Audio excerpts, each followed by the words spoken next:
Hello student, welcome in class. Last class में हमने discuss किया था सिंधु घाटी सभ्यता के समय जो जो शहर मिले थे वो किस समय मिले थे और किस वर्ष मिले थे और उसके उत्खननकर्ता कौन थे, ये सब हमने लास्ट क्लास में देख लिया था। मैप में भी हमने ट्रेस कर लिया था कि कौन सी जगह कहाँ पर है। आज हम देखते हैं कि जो जगह हमने देखा है सिंधु घाटी सभ्यता के समय, उसमें मेन क्या चीज़ें प्राप्त हुई है, आज हम वो देखते हैं। जैसे हमने देखा कि हमें पता है कि सबसे पहले हड़प्पा खोजा गया था, तो हम हड़प्पा से ही स्टार्ट करेंगे। तो हड़प्पा जो है वो सर्वप्रथम खोजा गया शहर है, ये तो हमने देख ही लिया था। इसलिए ये याद भी रखना है कि सर्वप्रथम खोजा गया शहर है तो उसमें क्या प्राप्त हुआ है। सर्वप्रथम क्या आएगा? मातृ देवी। सर्वप्रथम किसको पूछते हैं हम? अपनी माता को। तो माता से याद रखना है मातृ देवी। तो ये याद आ जाएगा, जैसे हड़प्पा सर्वप्रथम खोजे क्या है तो सर्वप्रथम से याद रखेंगे हम माता। तो मातृ देवी की मूर्ति प्राप्त हुई है, तो इसलिए वहाँ के लोगों को क्या कहा गया है कि वे मातृ देवी के उपासक होंगे। और समाज कैसा होगा वहाँ का? मातृसत्तात्मक समाज होगा, ऐसा माना गया है। अच्छा, दो प्रकार के कब्रिस्तान भी मिले हैं वहाँ पर, ठीक है। दो प्रकार के क्या मिले हैं? कब्रिस्तान मिले हैं। अब जैसे एच, हड़प्पा की स्पेलिंग किससे शुरू होती है? एच से, ठीक है। तो दो प्रकार के कब्रिस्तान में एक कौन सा प्रकार का है? एस टाइप का है। तो दूसरा कौन सा है? R37 है। तो एच से याद रखेंगे, एच, हड़प्पा से एच आ गया, एच आ गया मतलब कब्रिस्तान आ गया, ठीक है। और कब्रिस्तान कितने थे? दो कब्रिस्तान, एक एस टाइप का, एक R37। अब जैसे मातृ देवी से हम और लिंक करेंगे कि मातृ देवी से क्या आ जाएगा? भूदेवी, ठीक है। ये भी एक मातृ देवी आ गया। और भूदेवी, भूमि को भी तो हम माता बोलते हैं ना, धरती माता। तो यहाँ से यहाँ लिंक आएगा, क्योंकि इतनी सारी चीज़ें प्राप्त हुई है, इनको अगर हम लिंक नहीं करेंगे तो ये हम भूल जाएंगे। ये गारंटी है कि हम भूल जाएंगे, हमें याद ही नहीं रहेगा कि ये हड़प्पा में मिला था, क्या मोहनजोदड़ो में मिला था, या लोथल में मिला था, पूरा कंफ्यूज हो जाएंगे। इसलिए जो है हम लिंक वाइज करते रहेंगे, एक के बाद एक लिंक बैठाएंगे तो हमें ये याद रहेगा। अब जैसे मातृ देवी से हमने किसको कनेक्ट कर दिया है? भूदेवी। भूदेवी से क्या याद रखना है? मुहर याद रखना है। भूदेवी से क्या याद रखेंगे हम? मुहूर्त याद रखेंगे। अच्छा, भूदेवी मतलब भूमि। भूमि में क्या उगता है? अनाज उगता है। तो अनाज से हम क्या देखते हैं? दो प्रकार के अनाज, गेहूँ और जौ के दाने, ठीक है। इनके भी साक्ष्य प्राप्त हुए हैं। गेहूँ और जौ के दाने के साक्ष्य कहाँ से मिले हैं? हड़प्पा से मिले हैं। ये देखो, गेहूँ और जौ के दाने, ये जो है ये हड़प्पा से प्राप्त हुए हैं। अब भूदेवी तो मैंने बताया, एक भूदेवी से अनाज हो गया। अब अनाज को क्या करेंगे हम? इसके रखने के लिए क्या यूज़ करेंगे? विशाल अन्नागार। अनाज को रखने के लिए क्या यूज़ करेंगे? विशाल अन्नागार। और अन्नागार का साइज़ कैसा है? 45.71 × 50.23 स्क्वायर मीटर। ये था विशाल अन्नागार का। अन्नागार में तो रख लिया अनाज, लेकिन अनाज लोगों तक पहुंचने भी चाहिए ना। लोगों तक पहुंचने के लिए क्या करेंगे? उसका व्यापार करेंगे। तो अन्न का व्यापार कौन कर रहे हैं? व्यापारी कर रहे हैं। तो व्यापारी अन्न का व्यापार कर रहे हैं, लेकिन बदले में क्या ले रहे हैं? सिक्के तो उस समय थे नहीं, सिक्कों उस समय चलते ही नहीं थे, सिक्के के बारे में कोई जानकारी प्राप्त नहीं हुई है।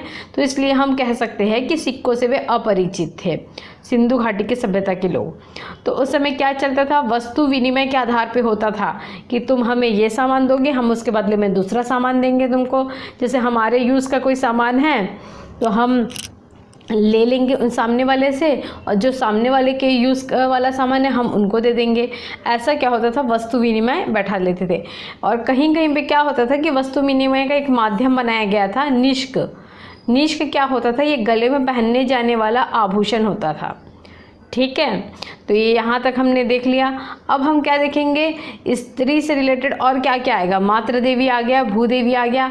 अब एक देखेंगे हम, स्त्री के गर्भ से निकला पौधा, ठीक है। स्त्री के गर्भ से निकला हुआ पौधा, तो इसलिए वहाँ पे और कौन सी देवी मान लिया गया? उर्वरकता की देवी। जो ये मिला है साक्ष्य, उसको क्या माना गया है? उर्वरकता की देवी माना गया है। तो तीन देवी हमने देख लिए, मातृ देवी, भूदेवी और उर्वरकता की देवी। और क्या याद रखना है हमें? जैसे स्त्री से याद हो गया तो क्या करती है स्त्री? श्रृंगार करती है। तो इसलिए क्या प्राप्त हुआ उनके लिए? श्रृंगार पेटी। और श्रृंगार पेटी में क्या था, कांसे का दर्पण। अब कांसा यहाँ पे आ गया, कांसा आ गया, इसका मतलब ये कौन सी सभ्यता हो गई है, कांस्य युगीन सभ्यता हो गई है। इससे पहले हमने देखा था ताम्र युगीन सभ्यता देखा था। तो क्वेश्चन पूछा जाता है कि सिंधु घाटी सभ्यता को कौन सी सभ्यता भी कहा जाता है। एक तो इसको हड़प्पा सभ्यता कहा जाता है और साथ में ही कांस्य युगीन सभ्यता भी इसे कहा गया है। ठीक है, और कह देंगे अब जैसे कांसा आ गया मतलब धातु आ गया। धातु से हमें ये याद रखना है कि उस समय कांसा तो इन लोग जानते थे, लेकिन लोह धातु से अज्ञात थे। किससे अज्ञात थे, लोह धातु से अज्ञात थे। और क्या है देखने लायक इसमें, मछुआरे का चित्र, मछुआरे का चित्र भी प्राप्त हुआ है और शंख का बड़ा बैल बना बैल भी प्राप्त हुआ है। तो ये सब चीज़ें कहाँ से प्राप्त हुई है, हड़प्पा से प्राप्त हुई है। और हमने इसको बहुत इजी तरीके से याद कर लिया है। कैसे याद किया है हमने, सबसे पहले हमने देखा कि सर्वप्रथम पूजनी कौन है, माता है, तो उससे हमने मातृ देवी याद कर लिया। फिर मातृ देवी से क्या याद कर लिया, एक और देवी भूदेवी, और एक और कौन सी देवी, उर्वरकता की देवी। ठीक है, यानी स्त्री के गर्भ से निकला हुआ पौधा को क्या कहा गया, उर्वरकता की देवी कहा गया है। और अब जो है भूदेवी से याद रखेंगे भूमि, भूमि में क्या उग रहा है, अनाज उग रहा है, अनाज को रखने के लिए क्या है, अन्नागार है, अन्नागार है तो और अन्न का क्या करेंगे, व्यापार करेंगे। व्यापार के लिए सिक्कों से अपरिचित है तो वस्तु विनिमय से कर लेंगे व्यापार। अब जो स्त्री है वो क्या कर रही है, श्रृंगार पेटी रखी है, कांसे श्रृंगार कर रही है, कांसे का दर्पण है उसकी श्रृंगार पेटी में। कांसा धातु आ गया तो एक और धातु देखेंगे हम, लोह धातु से अज्ञात थे। ये क्या, एक के बाद एक लिंक बैठते जा रहा है ये। ठीक है, और ये दो चीज़ें याद रखना है, मछुआरे का चित्र और शंख का बना बैल भी प्राप्त हुआ यहाँ से अवशेष के रूप में। हमारा हड़प्पा यहाँ पे कंप्लीट होता है। आगे हम देखते हैं मोहनजोदारो से हमें क्या क्या प्राप्त हुआ है। मोहनजोदारो का अर्थ क्या होता है ये हम पहले देखते हैं। मोहनजोदारो का अर्थ बताया गया है मृतकों का टीला। क्या बताया गया है मोहनजोदारो का अर्थ, मृतकों का टीला या सिंध का बाग या नखलिस्तान। ठीक है, ये तीन इसके यानी कि इसका शब्दार्थ बताया गया है, इसका मतलब क्या होता है मोहनजोदारो का। और यहाँ से क्या क्या प्राप्त हुआ है ये हम देखते हैं। यहाँ से प्राप्त हुआ है कांस्य नर्तकी की मूर्ति, पशुपति की मुहर, विशाल स्नानागार, सूती वस्त्र। अभी हम पढ़ रहे हैं तो हमें हाँ याद कर लेते हैं हम, कांस्य नर्तकी, पशुपति, ये रट्टा नहीं मानना है, हमें समझ के चलना है और एक कुछ भी ट्रिक बनाना है जो हमें लॉन्ग टाइम के लिए याद रहे। अब देखो कैसे ट्रिक बनता है, मोहनजोदारो, मोहनजोदारो, तो मोहन से हम क्या बना देते हैं, मोहिनी। क्या बना दिए, मोहिनी। मोहिनी जो है एक नर्तकी है। ठीक है, ये ऐसा बनाते हैं हम। मोहिनी क्या है, एक नर्तकी है। तेजाब मूवी देखे है, उसमें जो है माधुरी दीक्षित का नाम यही रहता है, मोहिनी। ठीक है, मोहिनी मोहिनी बोलते हैं। वो क्या रहती है, एक नर्तकी रहती है, उसी से हम कनेक्ट कर दिए। अब क्या है कि जब भी हम मोहनजोदारो जब भी हम याद करेंगे, यानी कि जब भी हम पढ़ेंगे तो हमें याद आ जाएगा कि हाँ मोहिनी था, मोहिनी के साथ में क्या आ जाएगा, नर्तकी, वो नृत्य कर रही है। अब नर्तकी की मूर्ति प्राप्त हुई है, वो भी कैसी, कांस्य की नर्तकी। तो यहाँ से भी पता चल रहा है कि इन लोग कांसे के धातु का यूज़ करते थे। हड़प्पा में भी पता चला और मोहनजोदारो में भी पता चल गया।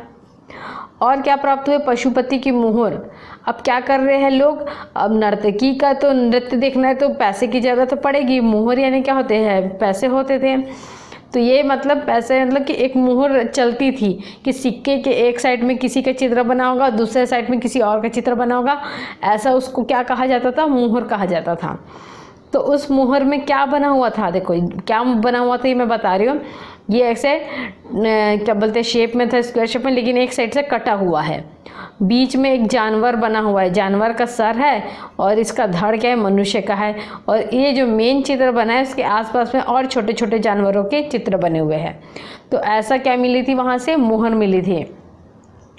अब क्या है कि और क्या पहन रही है, अब देखो ये मोहिनी क्या है, वो सूती कपड़े पहन रही है, सूती कपड़े पहन रही है। और स्नान करने कहाँ जाती है, ये विशाल स्नानागार, स्नान करके आई और सूती कपड़े पहनी। तो सूती कपड़ों से क्या समझ में आ रहा है कि यहाँ पे कपास की खेती थी और सिलाई के साक्ष्य प्राप्त हुए। ये देखो मैंने बनाया है नर्तकी को इस टाइप का, इसने फ्रॉक पहना है, ये इस टाइप का सूती का कुछ कपड़ा पहना है, ये ऐसा हमने लिंक कर दिए।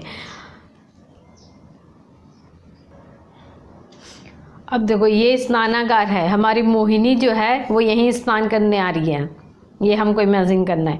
तो देखो यहाँ जो स्नानागार बना हुआ था वो कुछ इस टाइप का बना था, बीच में मेन जलाशय है और यहाँ जो है ये सीढ़ी बनी हुई है, सीढ़ियों के पास में ही चबूतरे हैं, ठीक है, सीढ़ियों में ही छोटे छोटे चबूतरे बने हुए हैं और सीढ़ियों के ऊपर में क्या है, ये बॉक्स में ये कमरे बने हुए हैं, ठीक है। यानी कि बाहर के लोग यहाँ आते होंगे जलाशय में स्वच्छ होकर, यहाँ कुछ देर विश्राम करते होंगे चबूतरे में बैठ के, और उनके ठहरने वहाँ पे स्टे करने के लिए, रहने के लिए रूम भी बनाए गए थे। ये इस टाइप की व्यवस्था थी। सोचो उस समय इतनी अच्छी व्यवस्था बनाई गई थी, यानी कि नगरीय व्यवस्था जो थी उसकी बहुत अच्छी थी। ये हम आगे और देखेंगे उसका किस टाइप का जो नगरीय व्यवस्था थी वो कैसी थी सिंधु घाटी सभ्यता के समय। तो ये इसको स्नानागार को देख के ही पता चल जाता है कि उस समय की जो बना हुआ था ये सब चीज़ें, इनकी जो इमारतें टाइप के जो बनाए हैं, जैसे अन्नागार बनाए हैं या जो स्नानागार बनाए हैं, ये अपने आप में ही एक अद्वितीय थे। ये दिख रहा है कितना अच्छा बना हुआ है। और क्या था कि अच्छा देखो ये जो जलाशय था, मेन जलाशय, उसका साइज़ है, क्या साइज़ है इसका, देखो 39 फीट लंबा, 23 फीट चौड़ा, और इसकी जो डेप्थ थी वो कितना है, 8 फीट गहरा था, एक आदमी आ सकता है, ये ऐसा है, ठीक है, 8 फीट वो है, ये गहरा है। ये बस हमने मोहनजोदारो में इतना ही देखना है। नेक्स्ट हम देखते हैं चंदहूदरो। चंदहूदरो भी कहाँ पर है, ये पाकिस्तान में है। स्टार्टिंग के जो 3 है वो कहाँ पे है, ये पाकिस्तान में ही है। चंदहूदरो में क्या क्या प्राप्त हुआ है, गुड़िया निर्माण का कारखाना, मन के निर्माण का कारखाना। यानी चंदहूदरो से याद रखना है कि हमें क्या प्राप्त हुआ है, कारखाने ही प्राप्त हुए हैं। और कारखाना में कौन कौन से है, पहले गुड़िया का निर्माण किए। अब गुड़िया को क्या पहना है, मन के मतलब मोती होता है, मोतियों का कारखाना प्राप्त हुआ है। अब कारखाना में जो लोग काम करेंगे उनको क्या बोलते हैं, श्रमिक। तो श्रमिकों के रहने के लिए भी क्या बनाया गया है, आवास बनाया गया था वहाँ पे, इस टाइप के कुछ, यानी कि वहाँ से साक्ष्य प्राप्त हुए हैं। अब जैसे कारखाना है तो वहाँ लेखा पढ़ी का भी काम होता होगा, तो क्या हो गया वहाँ पे इंक पॉट यानी दवात मिला है। अब कारखाने में जो चीज़ें बनेगी उसको बेचेंगे कहाँ पे, मार्केट में बेचेंगे, तो मार्केट प्लेस का भी वहाँ से साक्ष्य मिला है। और क्या मिला है, ईंटों पे कुत्ते बिल्लियों के पंजों के निशान मिले हैं, मतलब बिल्ली का पीछा करते हुए कुत्ते के यानी कुत्ते बिल्ली का पीछा कर रहे हैं, ऐसे पंजों के निशान मिले हैं, सामने में बिल्ली के हैं, पीछे में कुत्ते के हैं, इस टाइप का। यानी कि देखो ये बनाया है ऐसा।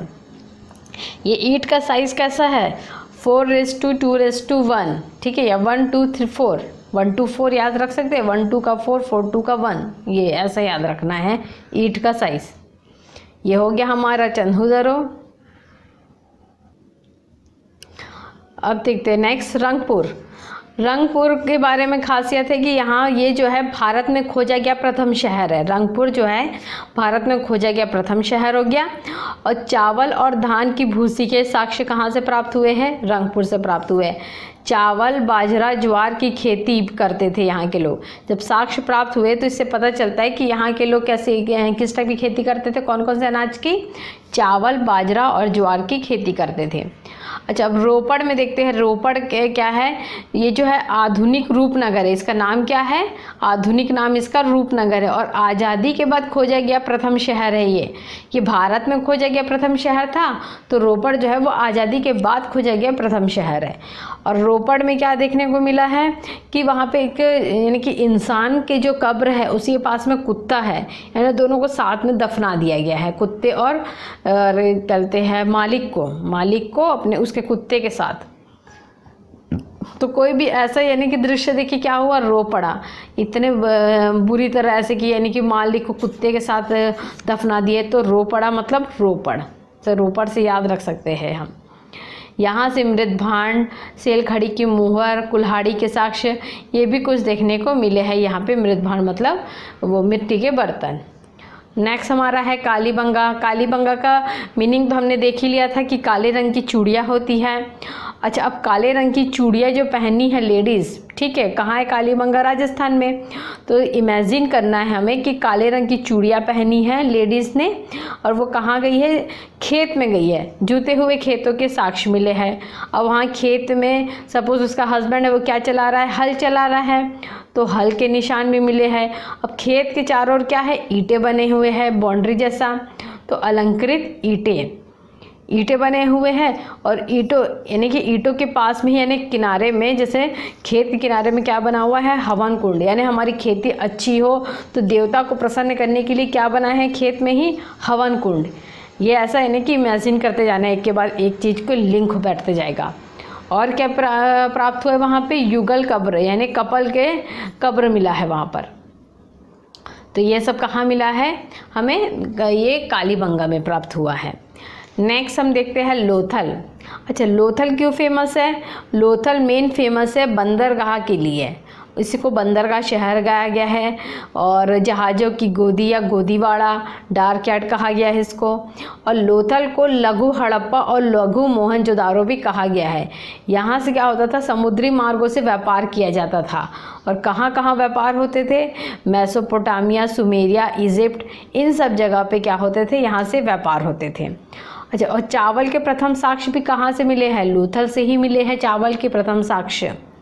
ठीक है, रंगनाथ राव जिसने चावल को रंग दिया था, हमने याद किया था लोथल का। और युग्म कब्र यहाँ भी मिला है, कालीबंगा में भी मिला है, और यहाँ भी मिला है। और 3 युगल समाधियाँ भी यहाँ पर प्राप्त हुई है। और क्या प्राप्त हुआ है? लोथल में जार प्राप्त हुआ है। एक जार है, उसमें लोमड़ी का चित्र है जो चिड़िया की चोंच में फंसी हुई मछली को लालच भरी नज़रों से देख रही है। ये ट्री है, इसमें चिड़िया बैठी है, चिड़िया की चोंच में क्या है? मछली। और वो ये नीचे जो लोमड़ी है वो बड़े ध्यान से देख रही कि ये कब इसके चोंच से ये मछली नीचे गिरे और मैं कब खाऊं। तो ये डायग्राम किस में बना हुआ है? एक जार में बना हुआ है ऐसा। ठीक है, ऐसा एक जार में बना हुआ है। और चालाक लोमड़ी के यहीं से साक्ष्य भी प्राप्त होते हैं।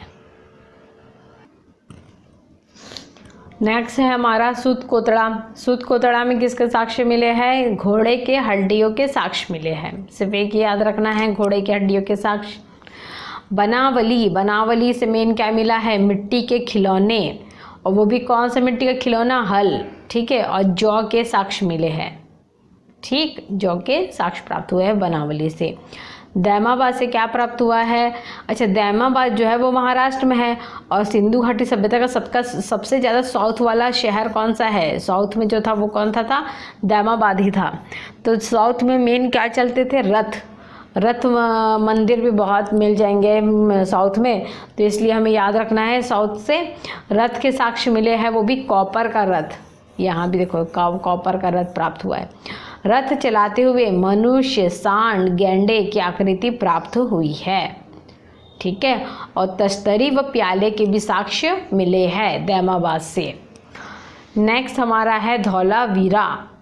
धौलावीरा जैसे हमने देखा था कि ये क्षेत्रफल के आधार पे भारत में प्राप्त पहला सबसे बड़ा शहर है। सबसे बड़ा कौन सा है? धौलावीरा है।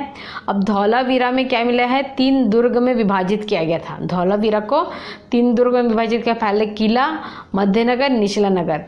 किले में जो है सब वीर लोग रहते हैं किले में, मध्य में मध्यम वर्ग वाले, निचले में निम्न वर्ग वाले।